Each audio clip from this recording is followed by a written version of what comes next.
नमस्कार, आप देख रहे हैं के न्यूज। मैं हूं आपके साथ सूरी चौहान। स्वागत है हमारी खास पेशकश चुनावी अखाड़ा में। इन दिनों सियासत का यह अखाड़ा घमासान का सबब बना हुआ है। मौसम के तल्ख तेवरों के साथ ही सियासी पारा भी चढ़ता जा रहा है और फिलहाल आज हम आपके लिए लाए हैं अलग अलग लोकसभा सीटों की ताजा और गर्मागर्म चुनावी चर्चा। इस कार्यक्रम में हम बात करेंगे चुनावी रणनीतियों, राजनीतिक दलों की चुनौतियों और जनता जनार्दन की अपने नेताओं से उम्मीदों की। तो देखिए हमारा ये खास कार्यक्रम चुनावी अखाड़ा।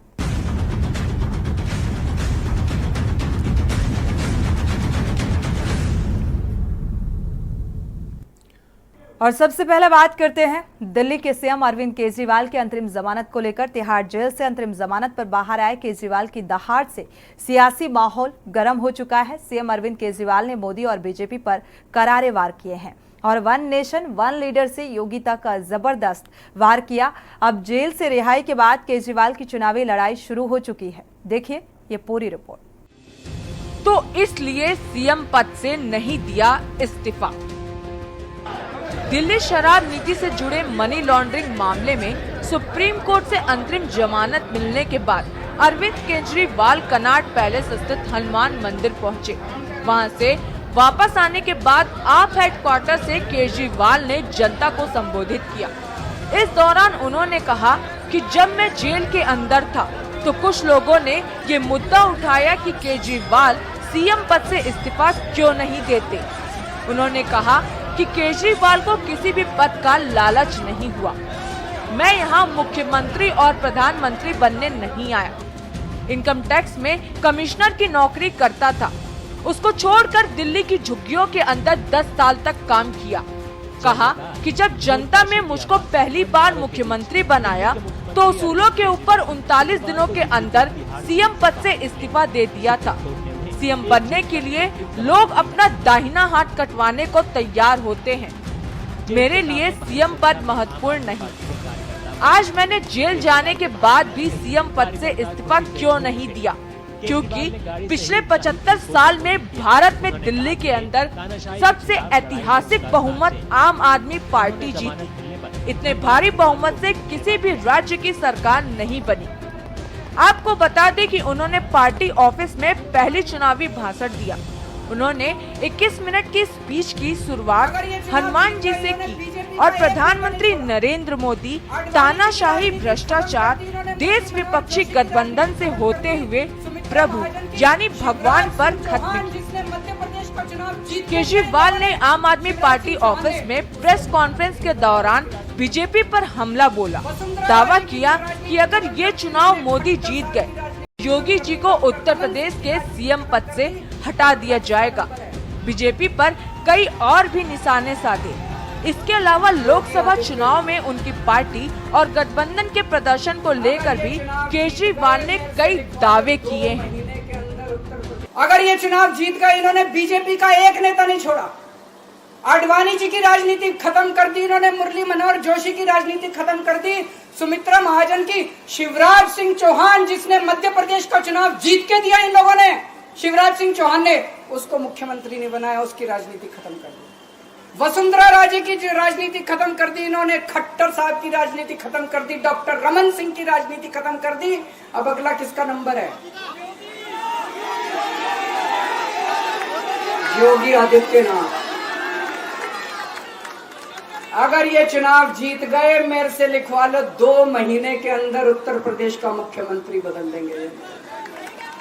योगी आदित्यनाथ की राजनीति खत्म करेंगे, उनको भी निपटा देंगे। यही तानाशाही है दोस्तों। वन नेशन वन लीडर ये चाहते हैं। एक ही तानाशाह इस देश के अंदर बचेगा, एक ही तानाशाह इस देश के अंदर बचेगा। हमारा देश बहुत महान है। 4000 5000 साल पुराना हमारा देश है।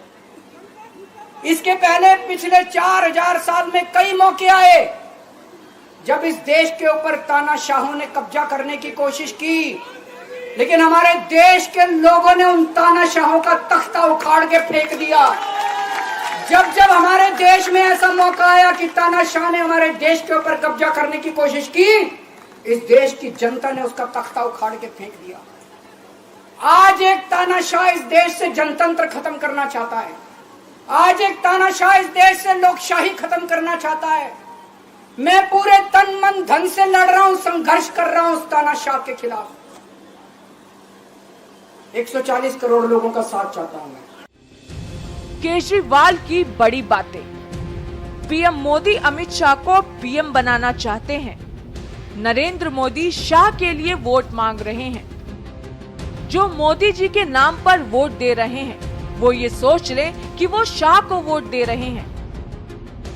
केजरीवाल ने योगी सरकार पर भी बड़ी बात कही। दावा किया अगर बीजेपी चुनाव जीती तो यूपी का सीएम बदल जाएगा। 2 महीने में सीएम योगी को हटा दिया जाएगा। विपक्ष के नेताओं पर हो रही कार्रवाई के बारे में कहा, मोदी देश के सारे नेताओं को खत्म करना चाहते हैं। ये विपक्ष के सारे नेताओं को जेल में डाल देंगे। अगर बीजेपी ये चुनाव जीती तो थोड़े दिन बाद ममता दीदी, स्टालिन साहब, तेजस्वी यादव, पिनाराई विजयन, उद्धव ठाकरे जेल की सलाखों के पीछे होंगे। मोदी पर बीजेपी नेताओं का करियर खत्म करने का भी आरोप लगाया। केजरीवाल ने कहा, इन्होंने मुरली मनोहर जोशी, आडवाणी, सुमित्रा महाजन की सियासत खत्म कर दी। शिवराज सिंह चौहान ने मध्य प्रदेश का चुनाव जिताया, उन्हें सीएम नहीं बनाया गया, उनकी राजनीति भी खत्म कर दी गई। वसुंधरा राजे हरियाणा के खट्टर, रमन सिंह जैसे कई बड़े नेताओं की राजनीति खत्म कर दी। अब अगला नंबर यूपी के मुख्यमंत्री योगी आदित्यनाथ का है। अगर ये चुनाव मोदी जीत गए तो योगी जी का भी करियर खत्म हो जाएगा। लोकसभा चुनाव को लेकर उन्होंने दावा किया कि 4 जून को बीजेपी सरकार नहीं रहेगी। कहा कि इंडिया ब्लॉक की नई सरकार बनेगी। केजरीवाल ने कहा कि प्रधानमंत्री जी ने एक बेहद खतरनाक मिशन चला रखा है। इस मिशन का नाम वन नेशन वन लीडर। इसके तहत वह देश के सारे नेताओं को खत्म करना चाहते हैं। वे इसे 2 स्तर पर चला रहे हैं। मोदी का तौर तरीका तानाशाही है। वन नेशन वन लीडर का मतलब है कि देश में क्या एक ही नेता बचेगा। केजरीवाल ने प्रेस कॉन्फ्रेंस में कहा, पिछले 75 साल में भारतवर्ष में इतने चुनाव हुए, आज तक दिल्ली की तरह कहीं इतने भारी बहुमत से किसी की सरकार नहीं बनी। इसीलिए एक मेरे खिलाफ साजिश रची, यही कि फर्जी केस लगा दो, इस्तीफा दे देगा। मैंने भी सोच लिया, नहीं दूंगा इस्तीफा, जेल से सरकार चलाऊंगा। अगर जनतंत्र को जेल में डालोगे तो मैं जेल से सरकार चलाऊंगा। हेमंत सोरेन को भी इस्तीफा नहीं देना चाहिए था, जेल से सरकार चलानी चाहिए थी। ऐसे तो ये जिस राज्य में चुनाव हारेंगे वहां के मुख्यमंत्री को उठाकर जेल में डाल देंगे और सरकार गिरा देंगे। स्पेशल डेस्क के न्यूज इंडिया। आगे बात करते हैं कानपुर बुंदेलखंड की, जहां पर इस बार कड़ा मुकाबला होने जा रहा है और बीजेपी के सामने साख बचाने की चुनौती है। दरअसल बीजेपी को इंडिया गठबंधन टक्कर दे रहा है और बीजेपी के मजबूत किला कानपुर में रोचक मुकाबला है। वहीं अकबरपुर लोकसभा सीट पर कांटे का संघर्ष है। देखिए इस संघर्ष की कहानी इस रिपोर्ट की जुबानी।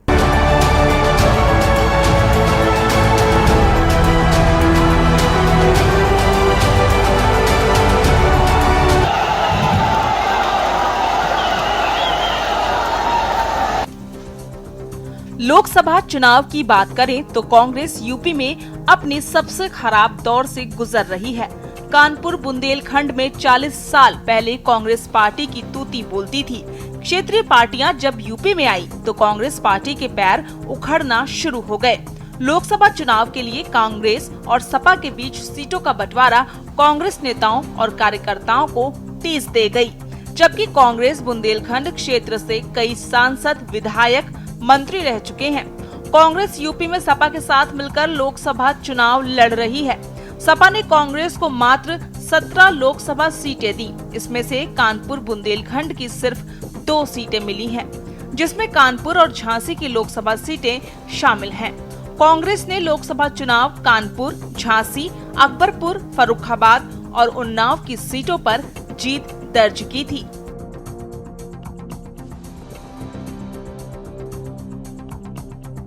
बैसाखी के सहारे चलने को मजबूर। कांग्रेस लोकसभा चुनाव 2014 और 2019 के बाद से लगातार यूपी में कमजोर होती गई। पिछले 2 लोकसभा चुनाव में वोट प्रतिशत कम रहा है। कांग्रेस पार्टी को सपा से सीटों के बंटवारे में 2009 में जीती गई सीटें गंवानी पड़ी। यूपी में कांग्रेस बैसाखी के सहारे आगे बढ़ने को मजबूर है, जिसकी वजह से कांग्रेस नेता और कार्यकर्ता मूड में नजर नहीं आ रहे हैं।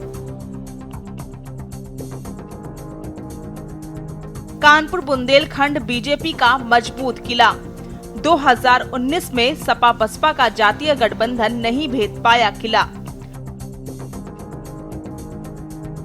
बीजेपी ने कानपुर बुंदेलखंड की सभी 10 लोकसभा सीटों पर कमल खिलाया है। 2014 में बीजेपी कानपुर बुंदेलखंड की 10 लोकसभा सीटों में से 9 सीटों पर जीत दर्ज की थी।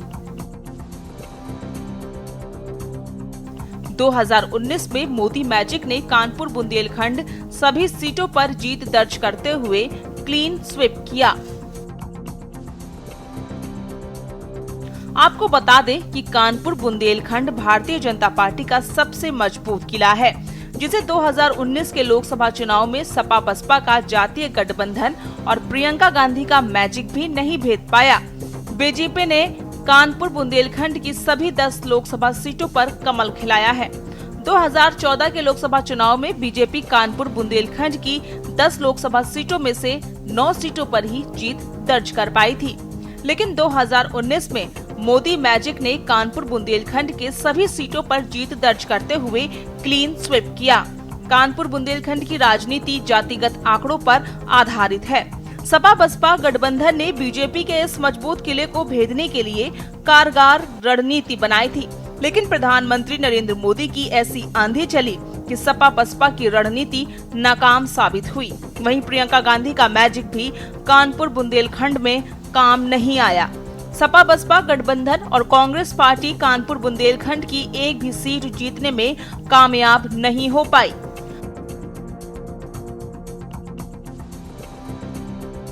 कानपुर लोकसभा सीट सबसे अहम। कानपुर बुंदेलखंड की लोकसभा सीट सबसे अहम सीट मानी जाती है। कहा जाता है कि कानपुर लोकसभा सीट जिस पार्टी ने जीता, कानपुर बुंदेलखंड में उसी पार्टी का राज चलता है। बता दें कि सत्यदेव पचौरी ने कांग्रेस के कद्दावर नेता पूर्व केंद्रीय कोयला मंत्री श्री प्रकाश जायसवाल को 1,55,033 वोटों से हराया।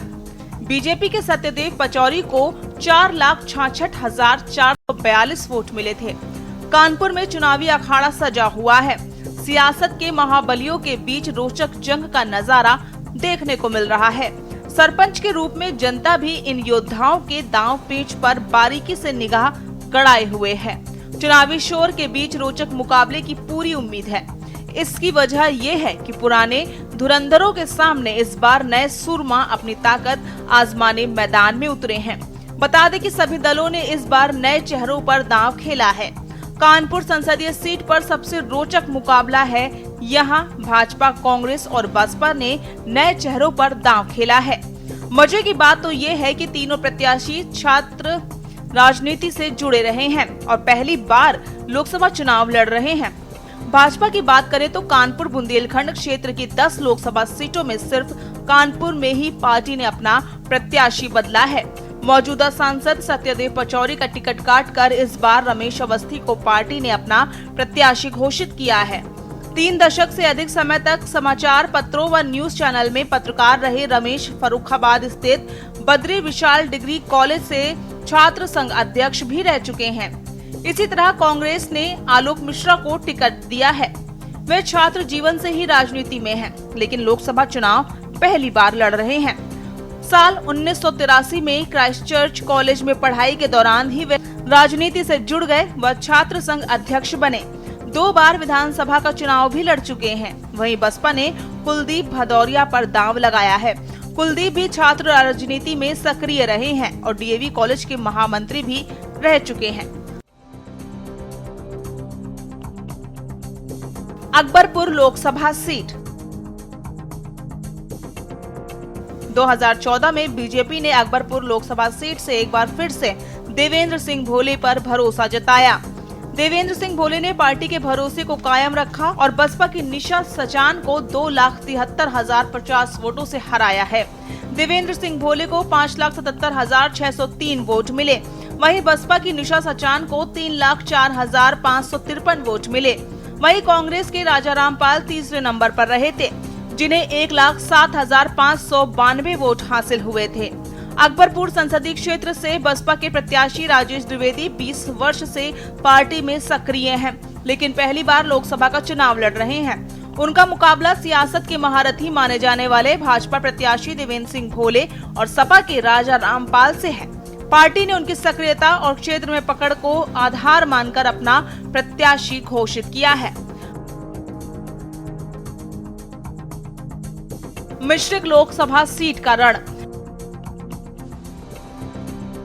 मिश्रिक लोकसभा सीट पर भारतीय जनता पार्टी ने मौजूदा सांसद मुकेश राजपूत को इस बार भी पार्टी का प्रत्याशी बनाया है। उनके पास लोकसभा चुनाव का काफी अनुभव है। वे लगातार चौथी बार मैदान में हैं। इसके मुकाबले में समाजवादी पार्टी ने डॉक्टर नवल किशोर शाक्य को प्रत्याशी बनाया है। वे पहली बार लोकसभा चुनाव में अपनी किस्मत आजमा रहे हैं। जातीय समीकरण, उच्च शिक्षा व युवा होने के दम पर वह प्रतिद्वंदी प्रत्याशियों को कड़ी टक्कर दे रहे हैं। इस सीट पर बहुजन समाज पार्टी ने क्रांति पांडे को उतारा है। वह भी पहली बार लोकसभा चुनाव मैदान में आए हैं। उन्होंने जीवन में एक चुनाव बद्री विशाल डिग्री कॉलेज में छात्र संघ का लड़ा, जिसमें उन्हें पराजित होना पड़ा था, लेकिन यह भी मुकाबले को त्रिकोणीय बनाने का भरसक कोशिश में जुटे हैं। मुकेश राजपूत के पास अनुभव तो है, लेकिन उनके सामने नए सूरमाओं के पास जातीय समीकरण के साथ युवा जोश भी है। स्पेशल डेस्क के न्यूज इंडिया। वक्त एक छोटे से ब्रेक का, लौटेंगे जॉब। ब्रेक के बाद आपका स्वागत है और अब चुनावी अखाड़े में बात करते हैं मध्य प्रदेश की रतलाम सीट का चुनावी समीकरण कुछ खास है, जहां कांग्रेस के कांतिलाल भूरिया मैदान में है, तो वहीं बीजेपी के अनीता नागर चौहान से उनका कड़ा मुकाबला है। आपको बता दें कि अनीता नागर एमपी के वन मंत्री नागर चौहान की पत्नी है। देखिए ये रिपोर्ट। मध्य प्रदेश की रतलाम लोकसभा सीट पर चुनावी मैदान में कांग्रेस के पूर्व केंद्रीय मंत्री कांतिलाल भूरिया और बीजेपी से मध्य प्रदेश के वन मंत्री नागर सिंह चौहान की पत्नी अनीता नागर चौहान आमने सामने हैं। चुनावी मौसम में उनके परिवार भी कमर कसे हुए हैं। 45 साल का उनका चुनावी कार्यकाल रहा है और जो चुनावी यात्रा है उसमें आप किसी के पास भी चले जाएं, उनकी छवि एकदम साफ है। मतलब आज का 45 साल के चुनावी अंतराल में भी उन पर एक भी दाग नहीं लगा है और सबको साथ लेकर सबको एक साथ, चाहे वो धर्म के नाम पर हो चाहे जाति के नाम पर हो, कभी भी भेदभाव उन्होंने नहीं करा है और यही उनकी सबसे बड़ी ताकत है। अनीता एक बहुत सामान्य कार्यकर्ता है। पूरे अलीराजपुर जिले में भारतीय जनता पार्टी संगठन का निचले स्तर पर काम किया है और उसको ही देखते हुए मुझे लगता है कि भारतीय जनता पार्टी ने अनीता नागर सिंह चौहान को टिकट दिया है। लेकिन कांग्रेस में आपने देखा परिवारवाद।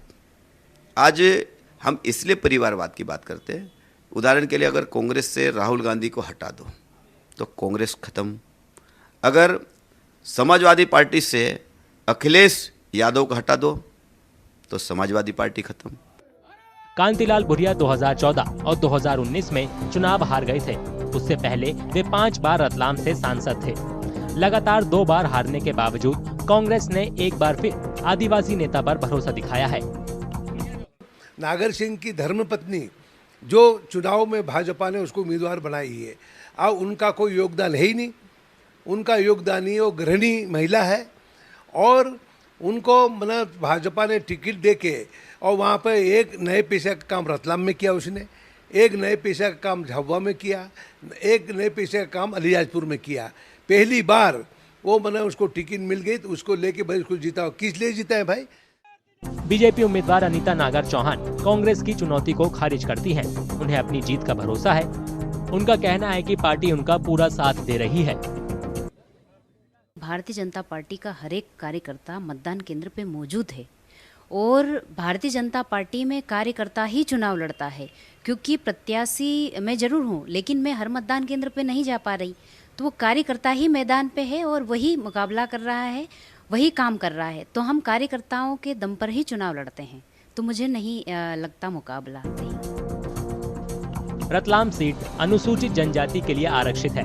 इस सीट पर भील और भिलाला समुदाय चुनावी नतीजे तय करने में अहम भूमिका निभाते हैं। राजनीतिक जानकारों का कहना है कि इस सीट पर पुरुषों के मुकाबले महिला वोटरों की संख्या ज्यादा है। इसका फायदा अनीता नागर चौहान को मिल सकता है। बीजेपी ने यहाँ भी महिला को खड़ा करके ये बात साबित करने की कोशिश की, महिलाओं को हम पूरा महत्व देते हैं, पूरी हिस्सेदारी दे रहे हैं। और ख़ास करके आदिवासी क्षेत्रों में, दोनों आदिवासी धार और झाबुआ रतलाम संसदीय क्षेत्र, दोनों ही जगह उन्होंने महिला को दिया है। तो इसके मायने ये है कि हम महिलाओं को मौका देते हैं। रतलाम में चुनाव के चौथे दौर में 13 मई को वोट डाले जाएंगे। और अब बात इंदौर की। इंदौर में इस बार चुनाव प्रचार फीका नजर आ रहा है। इसका सबसे बड़ा कारण कांग्रेस उम्मीदवार की पर्चा वापसी से छाई प्रचार की मायूसी है। बहरहाल इससे चुनावी सामान बेचने वाले कारोबारियों को भारी नुकसान हो रहा है। लाखों का माल गोदामों में जमा हुआ है। इंदौर के बाहर के लिए ही थोड़ी बहुत बिक्री हो पा रही है। देखिए ये रिपोर्ट। मध्य प्रदेश के इंदौर में कांग्रेस उम्मीदवार के ऐन मौके पर पर्चा वापस लेने के बाद चुनाव प्रचार की रफ्तार धीमी हो गई है। चुनावी सामान बेचने वालों का कहना है कि पहली बार चुनाव के समय बिक्री लगभग नहीं के बराबर हो रही है। इस बार लोकसभा का चुनाव नहीं हो रहा है। कांग्रेस वाले तो मान के बैठे हुए कि अपन हार गए, और बीजेपी वाले की जेब में सीट है। केवल इंदौर में नहीं, पूरा ऑल ओवर इंडिया में भी। तो कहीं भी चुनाव का बाजार कुछ भी नहीं है। ऐसा तो अभी कभी नहीं देखा। मेरे को यहाँ हो गए 12-15 साल होने के लिए जा रहे हैं, लेकिन ऐसा माहौल कभी नहीं देखा कि इसमें कोई झंडा का कोई लेने ही नहीं आ रही है। इस साल कोई बिक्री नहीं है झंडे की, ना कांग्रेस ना बीजेपी, कुछ भी नहीं है। व्यापारियों ने कहा कि उन्हें भारी नुकसान हो रहा है। लाखों का माल उनके गोदामों में पड़ा हुआ है। थोड़ी बहुत बिक्री इंदौर के बाहर हो रही है। व्यापारियों के मुताबिक कई लोग चुनाव को एक तरफा मान रहे हैं, लिहाजा पार्टियां प्रचार पर पैसे खर्च नहीं कर रही हैं। झंडे बैनर की कोई स्थिति नहीं है सर, ना कोई आ रही है लेने। इस समय हमारा 5-10 लाख का माल रखा है, पूरा सेपरेट रखा है, कुछ भी नहीं बिक रही है इस साल। अब जब एक तरफा ही आ गई है बीजेपी, तो कोई खर्चा नहीं करना चाहता है सर। अभी एक भी झंडा नहीं बिक रहा कांग्रेस बीजेपी का, ना कांग्रेस ना बीजेपी, कुछ भी नहीं। अब ये तो आप वही जान सकते हैं। अब जब एक की तरफा चल रही है तो उनको खर्चा करने की क्या जरूरत है।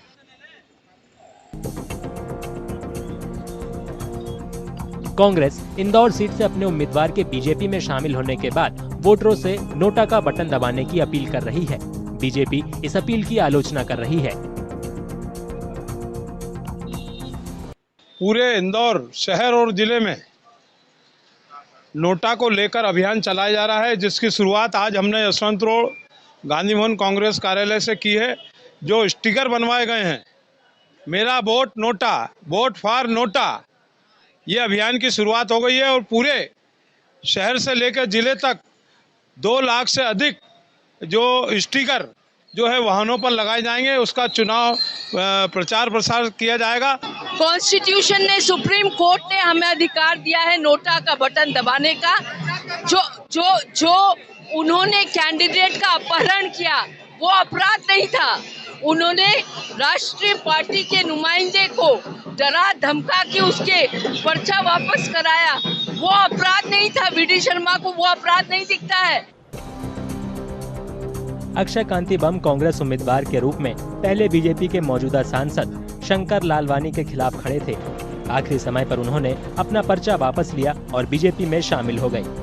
इंदौर में 13 मई को चुनाव के चौथे दौर में वोट डाले जाएंगे। चुनावी अखाड़ा में फिलहाल बस इतना ही। आगे खबरों के लिए आप देखते रहिए के न्यूज़ इंडिया।